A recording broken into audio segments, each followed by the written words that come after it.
and that still opens up you to those AP junglers if you want them. But no, Shadow wanting to make sure he's able to get the more, I'd say, aggressive early jungler, like one that can find those gank opportunities, run in the lane, stun, job's done, the whole meme, the whole shenanigan. But ooh, okay, something that we missed. Yeah, Nocturne. 100% participation in the LPL. What do we call it? 100% of presence.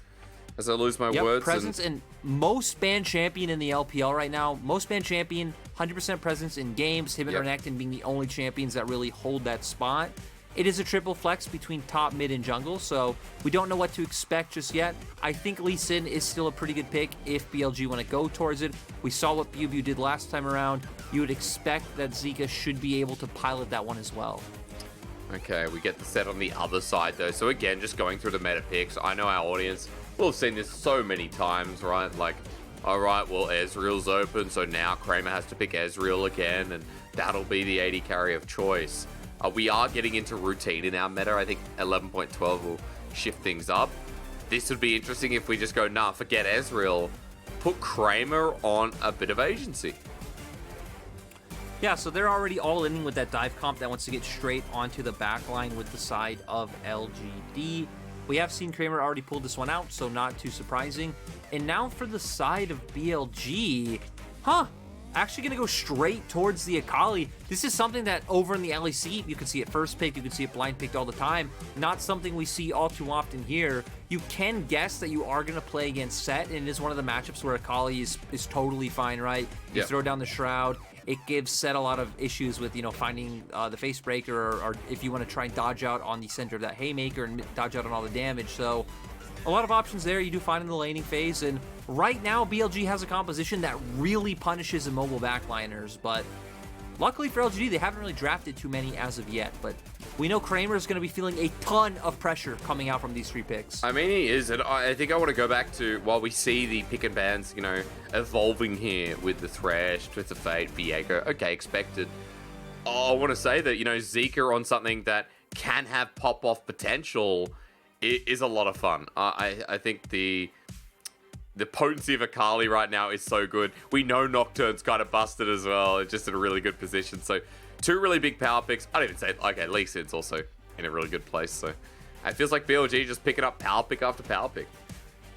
I'm really surprised that LGD didn't ban this Ezreal way. Because when you're looking at the first 3 picks of BLG's draft, the first thing that jumps out to you is you want an AD carry that can be self-sufficient, right? Because everything else is going to be jumping away from you. So banning out the Thresh, it's like, okay, I guess that kind of works because you have Thresh with something like the Jinx in the backline peeling for, but there'd still be a lot of threat coming out from BLG's comp regardless. So we're going to see the Leona instantly locked in, wanting to get their hands on that support, feeling it is too high priority to give over. We know it is stronger in the laning phase than Nautilus. That has always been one of the keys to that matchup. And now for the side of LGD, you expect what could be a top laner coming out, but right now hovering over mid laners, so they realize, hey, we don't want to throw that Sett into the Akali matchup where the Akali does get a bit of a free laning phase. Yeah, so at this point, Sylas is going to be locked in there, so changing things up just a little bit. You already mentioned how you're amazed at Ezreal making it through. Me too. I always expect that LGD, when they don't ban it away, they want to pick it up. But yeah, last pick here for aiming, and walk me through a little bit of BLG's comp, because the dive ability, already talked about how Akali's going to interact with it, but more so on what your role is if you're someone like aiming, ppgod, or even WeiWei outside of the core solo lanes. Yeah, it's gonna be interesting, right? Because you very clearly have a pick comp, a comp that wants to use tempo, traverse the map first, and then use the paranoid coming out from BiuBiu, and chaining that with WeiWei and Zeka finding a pick either in the enemy jungle or getting into a team fight first and instantly deleting Kramer, so then you do have a numbers advantage. And then aiming and ppgod are kind of left to fend to their own devices, especially aiming, right? Because ppgod will probably be the one leading that charge as well, and aiming having to use his E and defensive tools to peel for himself. And then on the opposite side, we have a comp that just wants to run full on forward. They are up against a lot of assassins, but they aren't that squishy, so they do have that going for them, but still not an extremely high damage comp coming out from the side of LGD. Which is going to be interesting to watch, I think, going forward as well. The priority put onto the Udyr, we have to see if it's worth it for this game number 3. Shadow showed us it a couple of games before, and getting agency within this jungle, setting up the team for success. Again, he feels like the leader that LGD needed. And he's had a pretty decent series so far. You know, game 2 was quiet just because I feel like, you know, LGD were quiet in game 2. We saw what happened in the early game and it kind of rolled over from there. So, Lyric going into the third game, the final game of the night. We're going to find out if BLG are not only the game 3 takers, the game 3 kings. I was looking for a better word there. They go to game 3 a lot. Lyric said it before. They're our new game 3 team. And that's the story. Death, taxes, and BLG game 3s, the things in life you can always count on, and that's it. You know, I guess have a positive and or most likely negative view on most of those. But yeah, going in, I think going to be interesting to see, especially how Xiye comes out with this Sylas. You do have a lot of good ultimates available for you to take away, but you do know that members of BLG are going to be wanting to jump into you. Your composition wants to be jumping into them, and I feel like a lot of this is going to come down to on how you can execute early on. But I'm really looking at BLG for once that paranoia opens up for how they can start using that across the map, and especially looking at WeiWei on this Lee Sin, because I feel like a lot of the boon in WeiWei's career has come from once carry junglers have become meta, and then how proficient he was on things like the Graves, like the Lilia, and the pop-off moments that he's been able to have since these champions have been out. Yeah, his pop-off, like the Nidalee meta's always going to suit someone like WeiWei. Again, I circle back to that V5 game in summer 2020, and WeiWei's career is split on the V5 roster that had Mole. It was great. He's actually only played Lee Sin 6 times in his career. Wow. That's, okay, game number 7 then. Let's see how he goes on the Lee Sin jungle. Remember, you and I were talking about this earlier. I mean, Lee Sin within the lane, most often seen. I think sitting on 0% win rate in the LPL right now, right? We talked about jungle a little bit before. Yes, in jungle, it has not picked up a game yet. Oof. And even going back to that 6 games, right? WeiWei's played since 2018. He's 2-4 on the champion. So, you know, at least the pick in itself doesn't inspire great confidence, especially for the fact that a lot of people would agree inside the jungle itself, he is very lackluster. The only strength in the jungle is the fact that you are flexing for your soul lane, so then they are potentially getting better matchups. Yep. As I think it's an also important note on better matchups that Xiye going into Zeka. Another good thing about that for BLG is the fact that you're not matching up BiuBiu with someone who can match his ultis. The global pressure that we talk about from BiuBiu's Nocturne, at least Nocturne in general, we know how good of an impact it can have on the map. And Sylas used to do this with Twist of Fate, used to match that global pressure. So I feel like that's a small plus, however small. And this is also one thing, right, is we've been seeing this matchup a little bit here in the LPL, and I'm surprised at how heavily we've seen Akali's be able to get prio in this matchup, just pretty much constantly trading out with your Q, able to force those waves in, find the early prio, and start working with your jungler. We're going to see if BLG can find a gank on top. Oh, good damage from Garvey here. Not sure about the Haymaker, but halfway up there for the pit grid. As WeiWei's going to be moving down. Shadow gets the smite down, make sure it can't be taken away, and he's out of there. Yeah, that one's a bit of a feels bad man moment for WeiWei right there. At first, you're kind of okay with the trade top being slightly less favorable because you're the team that has your jungler there, right? It's a 1v2. Yep. You want to force him into thinking that there isn't anyone there and then go for the gank, but you're not able to find a gank. Udyr comes in and instantly kills the Scuttle Crab as well. He's also going to get the second one, which isn't too surprising in this matchup with how far ahead he is able to get on CS.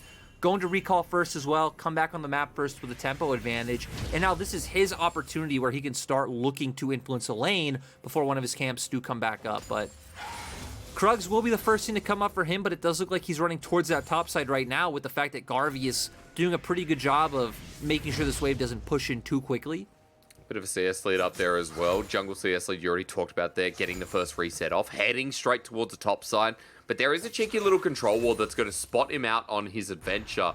As he walks past here, just note, there's Shadow, there's the lens, and there's the control ward. So Wave pushing out against BiuBiu at this point, so Shadow won't have another opportunity.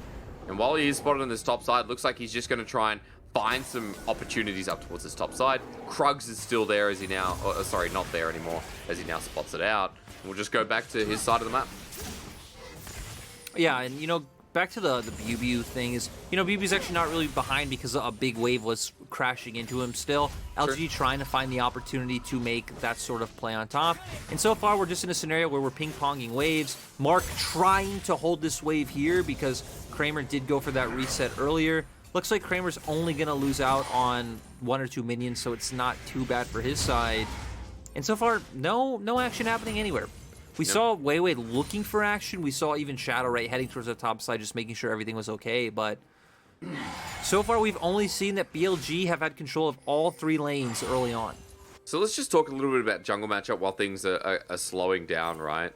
Because with how volatile Akali is, with how, you know, Nocturne can play out the game as well, it feels like WeiWei's job here is to make sure that LGD solo laners get punished for trying to have a stable lane when, you know, these 2 solo laners on BLG want to kind of build up some of that early game momentum.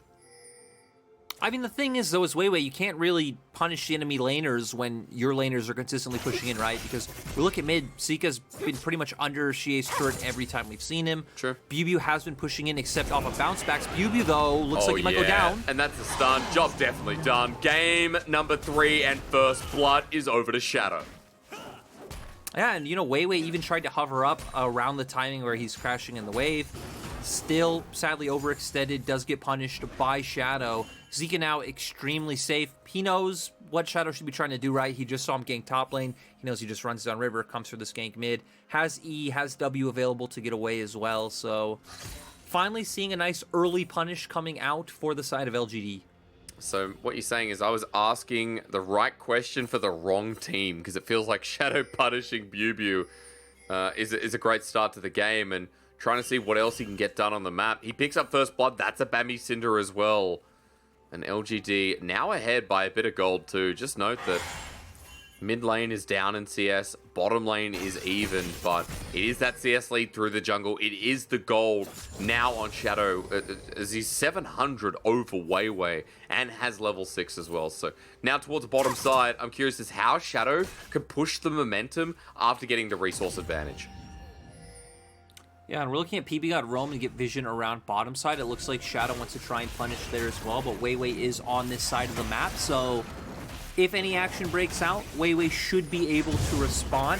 Herald's going to come up in about 40 seconds, so we're going to want to keep our eye on which team is going to opt for that, and with Zeka having the Oblivion Orb, he should be able to keep consistent control of this mid lane, so BLG should be the team that has the option, right?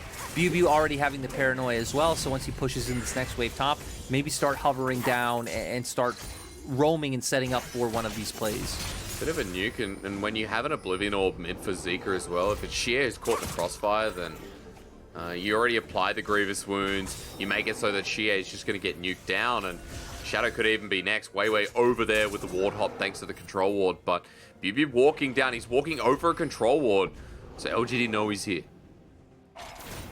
Yeah, just getting control of the tops of the map right now. Nice vision coming out for them if they do elect into wanting to take his Herald, but with the fact that BiuBiu roamed, it means that Garvey's wave is stacking up, so he should be able to have the push for now and force BiuBiu in. Engage comes in, but nothing's going to happen, Hysterics. No, it is not. True Shot Barrage. There was a cleanse. There was a cleanse. There was a cleanse, and that's good. And Aiming and ppgod actually having a decent time in the laning phase. We've seen aggression so far in this game work out pretty nicely.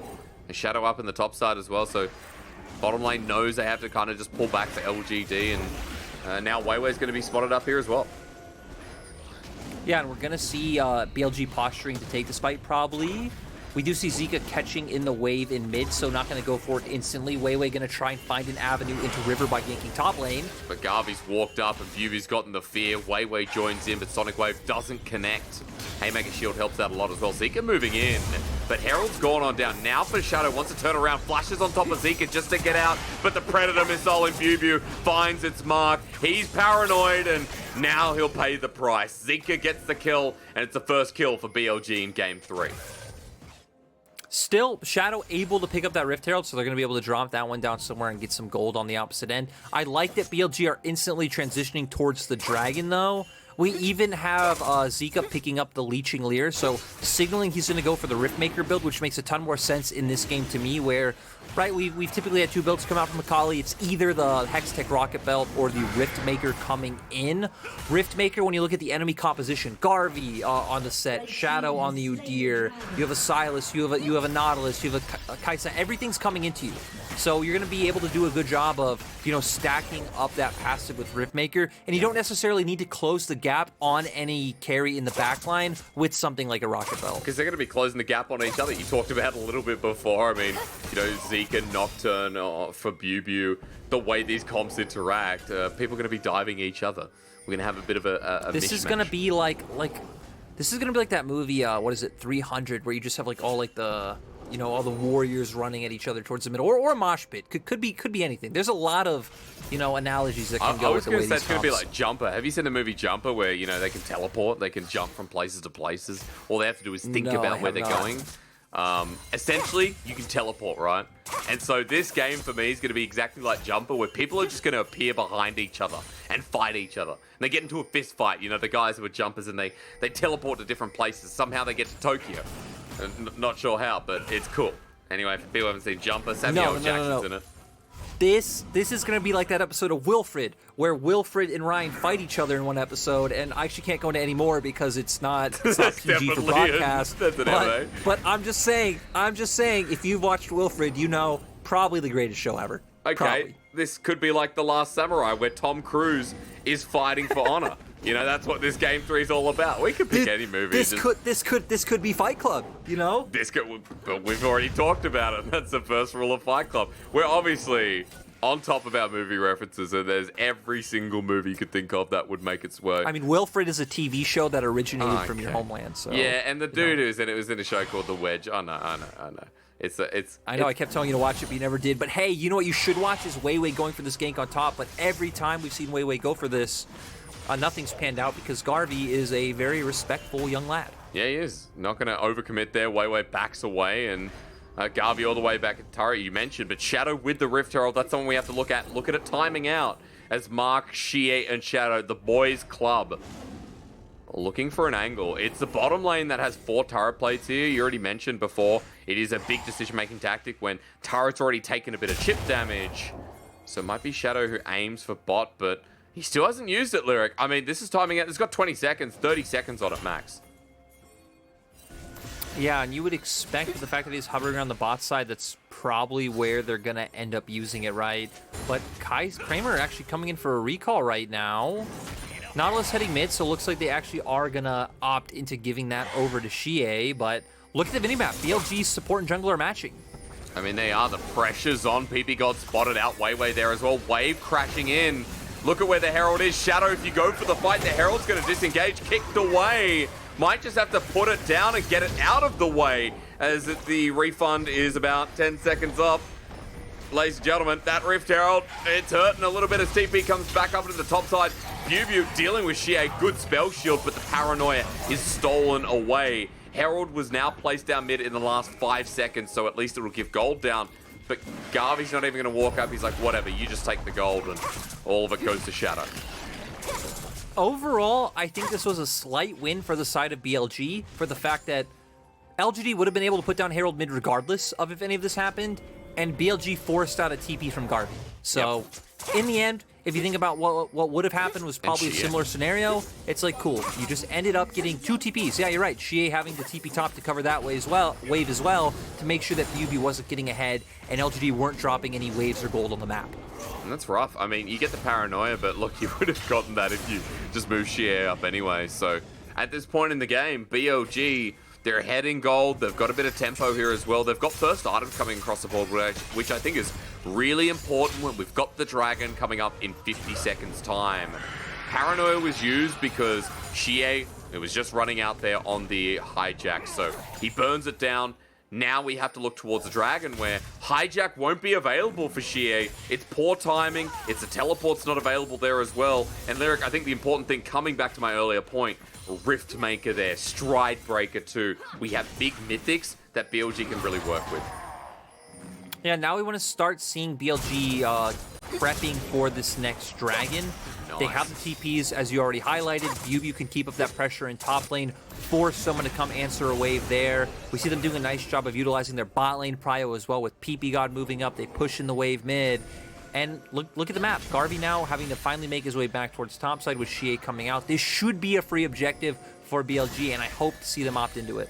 They are looking for a little bit more, though. Vision lines the enemy jungle, and Shadow's trying to clear a control ward, but BLG keep moving. WeiWei with the Sonic Wave. Another control ward put in base. Kramer's low true shot barrage, having to run away on this Kaisa, and aiming's just dominating this lasing phase as an Ezreal, no less. Yeah, aiming just hitting a ton of poke, you know. I guess Kramer either weaving in between the wave or something to where aiming's able to hit these skill shots. And it looks like they're still going. Okay, now for the engaged. Shadow's down here as well. He's been ignited at half health once again. Aiming. And need to flash. Yeah, and that's not good. That's not good at all for LGD Lyric. Dragon's going to go over. That's 2 dragons with a mountain soul. Sorry, a cloud soul. Let's not get ahead of ourselves. A cloud soul. Finishing off this game number 3. So, Divine Sunder in the bottom lane, man. Pressure through the mid lane in this 25 CS plus Akali. Oh, God. Kramer. And WeiWei's going to dive a kick into the wall. Do you have a chance? Killer Instinct, you do. If you flash away. No summoners left available for Kramer, but bottom lane turret is assured, and Kramer now in threat of his life. Yeah, neither aiming or ppgod in a position to follow up. You know, it's very easy to say something like, oh, they should have been walking forward earlier, but that probably would have tipped Kramer off that a play like that was happening. And no ultimate available for ppgod. Sure, he can try to look for the flash stun, but Kramer did initially have that cleanse available. Yeah, and had to blow both summoners.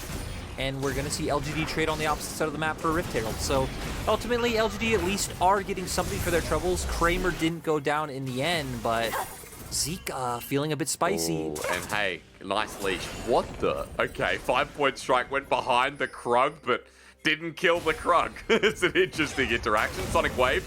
Are we going to see the Dragon's Rage? Well, it's on cooldown, and so is the Flash. As paranoia time. We're looking left, we're looking right, and suddenly there's a big spooky beast under the bed. He's jumped on top of us. BiuBiu sets up the play, but WeiWei was kind of abandoned, went a bit deep, and there's a lot of stunning involving LGD. As Garvey going to add another one in. Facebreaker at the ready, forces the flash over the wall from BiuBiu as ppgod. Zeta played on the back line. It's Shadow who burned his flash in the bottom lane. Garvey against the wall in the enemy jungle. It's time to die. Aiming to pick up the kill, and Shadow, time to run your little heart out. Stride breaker, ready to fear. He gets the stun, but he's definitely done in the wrong way. BLG had multiple people there after that skirmish should break out. Kramer was still coming from base for the side of LGD. I love seeing how aiming played it as well. Those are the kind of aggressive moves forward that you want to see when you know you're in area of safety and just trying to put out the maximum amount of DPS possible. So BLG going to continue to extend their gold lead. They're also going to deny more gold from the side of LGD with this wave pushing in. Aiming is still just straight up chilling in the mid lane. Has Divine Sunder, has the Warhammer coming out. We're going to see how this all started. Actually, it's not how it all started because WeiWei is already dead. It's just BLG following up, TP coming out from Akali. ppgod doing a nice job of engaging onto Shadow, and BiuBiu able to keep that fear tether available as aiming picks up that first kill. And I mean, BiuBiu doing a nice job just staying on target, has the Stride Breaker, able to get the next tether in, and it's going to secure that next kill. I do want to say, though, I don't think we're seeing the most standout game from WeiWei on Lee Sin. No.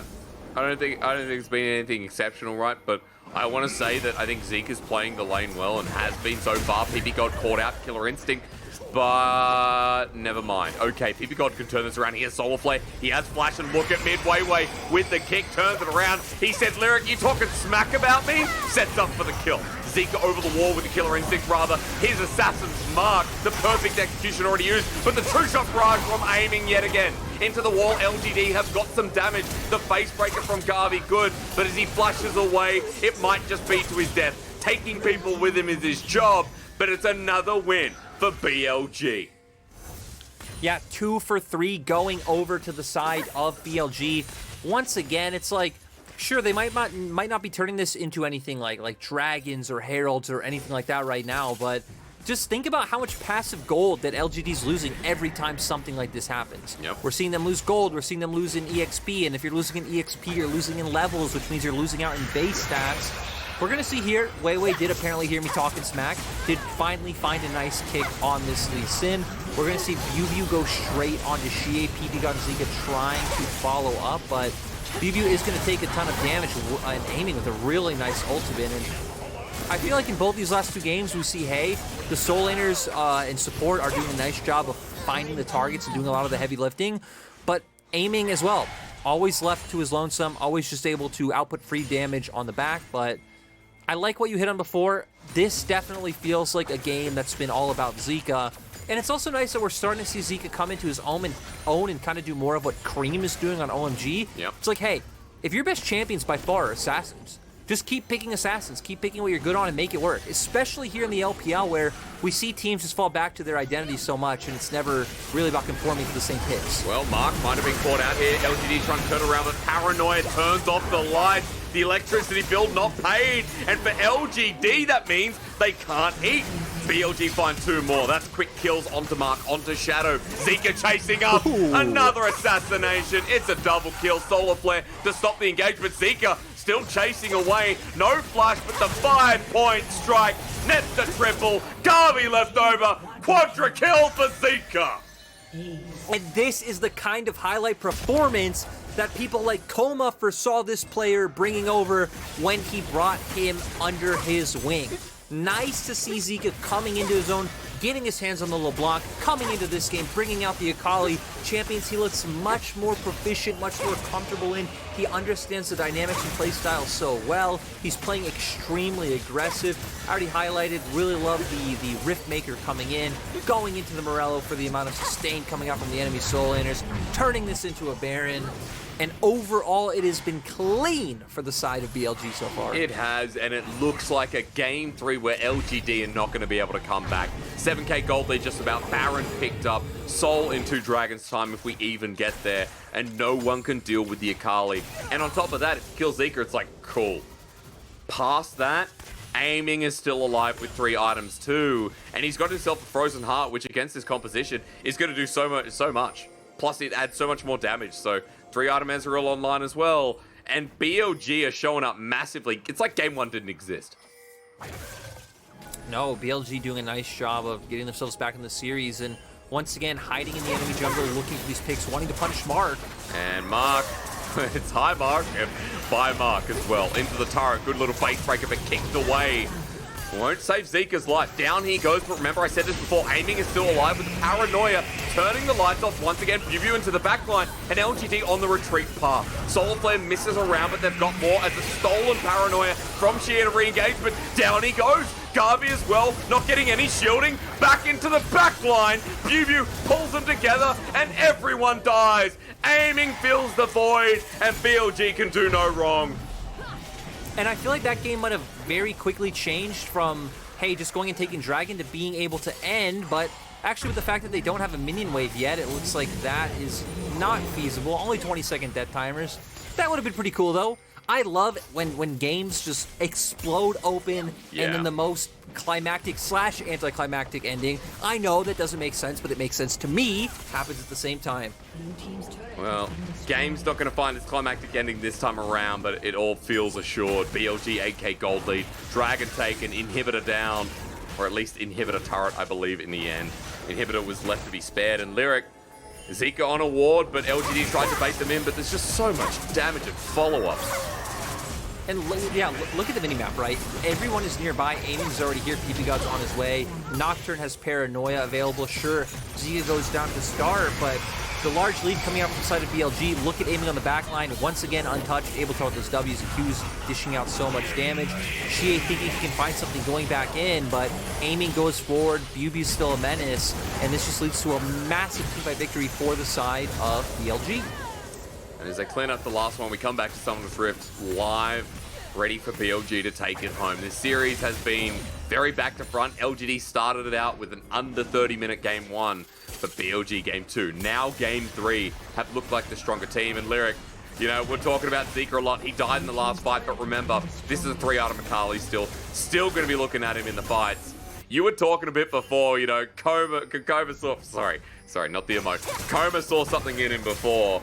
Now Coach Kim is on this team, 2 worlds coach for this Korean mid laner. Kind of exciting to watch him pop off. He's separated from the team though. Xiye trying to go in with him. He's got him done. Garvey with the flank here. Found a pick off. Everfrost is there as well. But is that enough? The lights again. Where did they go? Garvey to the backline. It's actually BiuBiu, excuse me. As Zeka finds the first one. Everyone low. Through the backline. Down goes Kramer. Mark next. This is a triple kill. But the Panther's taken away. Zeka won't find it this time. Instead, it's Garvey on the top side. I'm absolutely wrong. Penta can still be achieved. The Shadow runs for his life, but now it's definitely taken. Spoke 20 seconds too early as BLG take another fight. And Garvey comes in on the flank because Zeka's just living rent-free in his head, goes for that showstopper. But guess what? He's an Akali. He can just pop the Shroud. I'm pretty sure he already has the Zanyas. Oh, no. He's just straight up chilling. And wow, okay, Shuriken flip lyric. That was a nice yeah. bit. That was really depressing for Shadow. Zeka coming in with the TP. That kill doesn't even really mean too much in the grand scheme of things, but you know, padding his KDA even further, gonna make him lose out on some golden EXP. But we're gonna see here, Garvey going for this play. He has the Zanyas, he has the Shroud available. It just buys time for the rest of the team to come in. And he just keeps going forward. Nice ult coming out from him. Ease out. We see aiming, throwing off mystic shots on the back line. And Zeka just looks like he's playing with his food at this point under turret. Yeah, absolutely is. I was right as well. Mark goes down to aiming. Just trying to track this Penta because of how much damage this Akali was doing. And that's a hard fight to track, and because you set up the conditions that both these comps are going to be diving at each other, and even though LGD is so far behind, they're still doing it. They're still running into BLG. But BLG with the 11k gold lead, you can see, win it out quite easily. 9-1 and 6 here on the mid lane Akali. It's a 6-0-7 Ezreal from aiming. Now going into the last whisper, probably that Serelda's grudge on the way. And this is, again, still running the same path for BLG. Look at what BiuBiu's doing, setting up the side waves, while mid, top, all pressuring in from different angles against LGD structures. That's okay. Paranoia, though. Yeah, we're finding the backline. BLG has found himself. Kramer killer instinct does absolutely nothing. They're now turning on the Shadow. Garvey's there, though. It's a stolen Paranoia. But the lights, again, are only out for LGD. 4 dead, Mark left to watch, and BLG are finally going to run it to the base.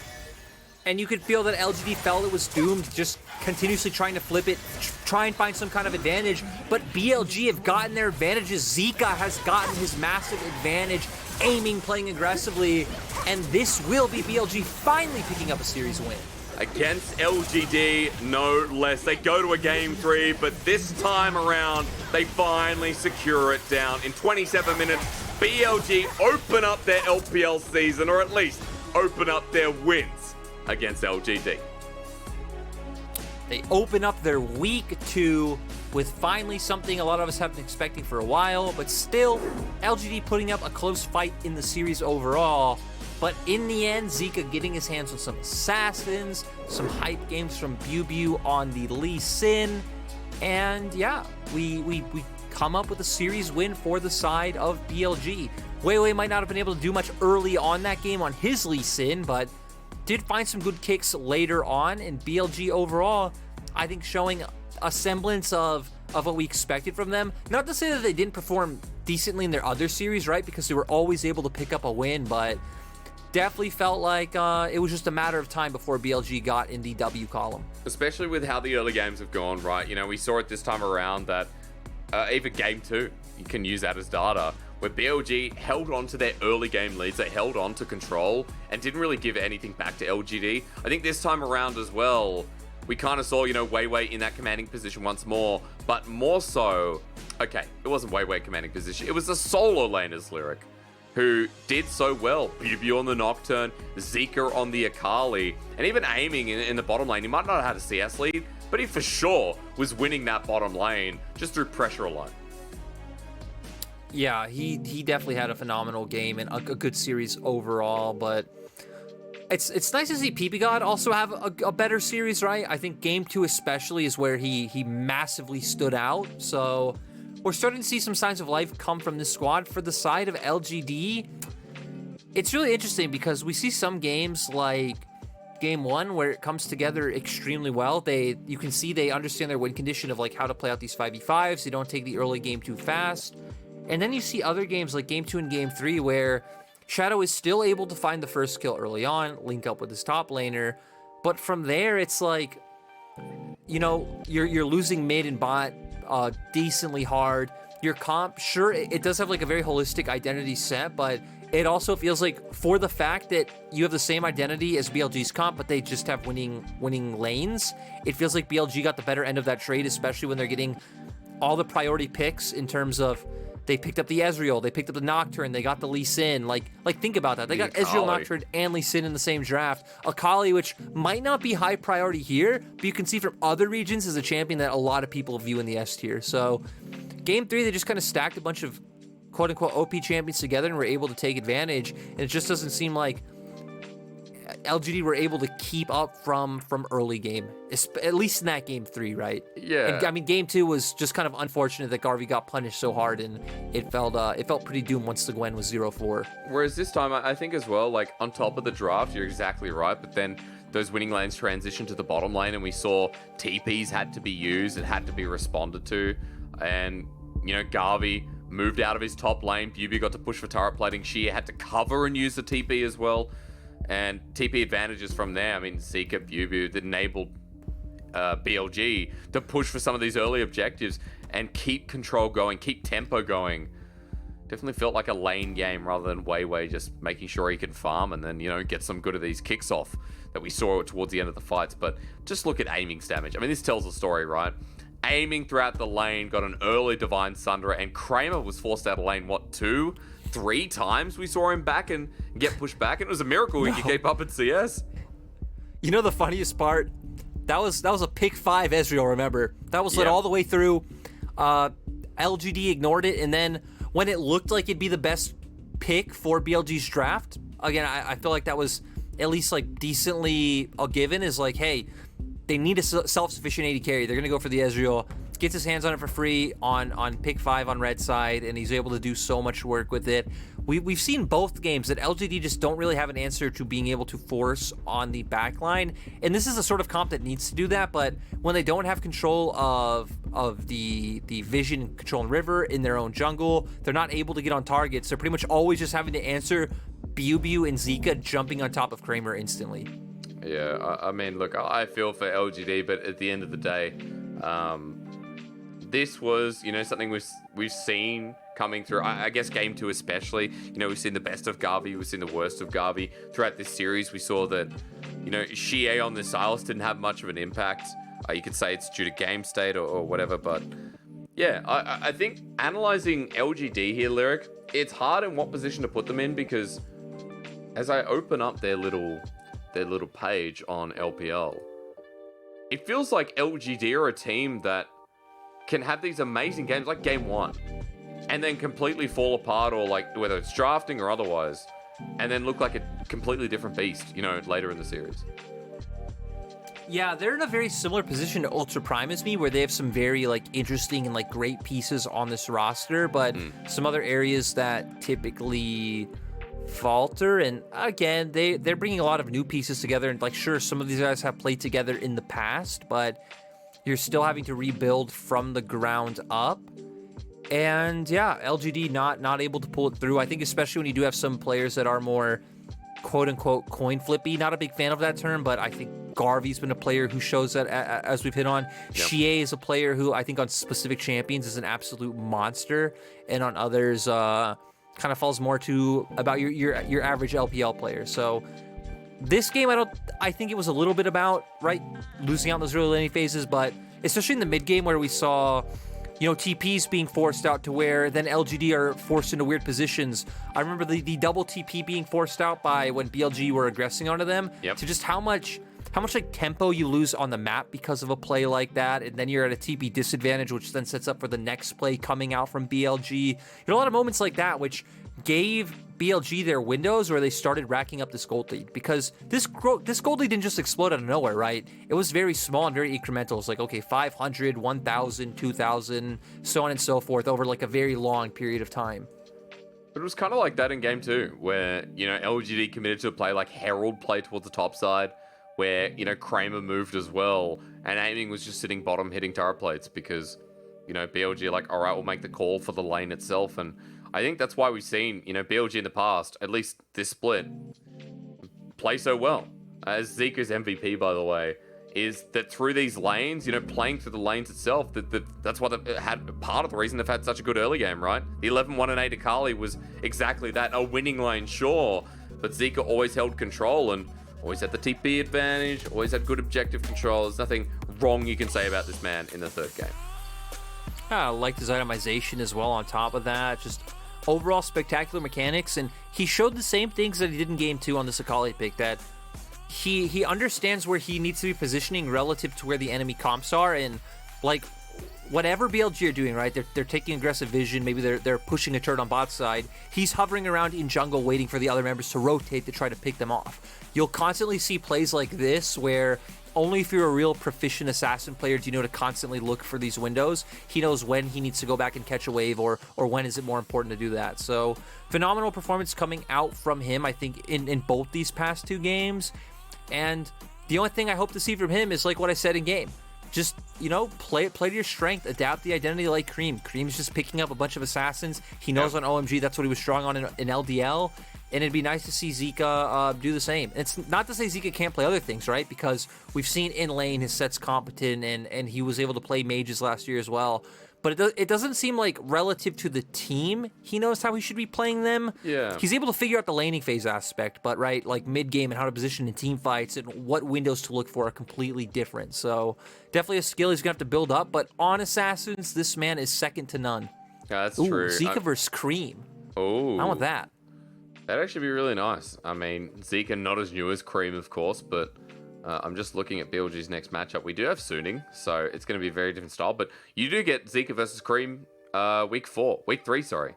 And on Saturday versus OMG. That should actually be a good matchup considering that OMG are 1-1 and actually don't look too bad themselves. No, definitely not. And you know, Hysterics, one thing we need to think about is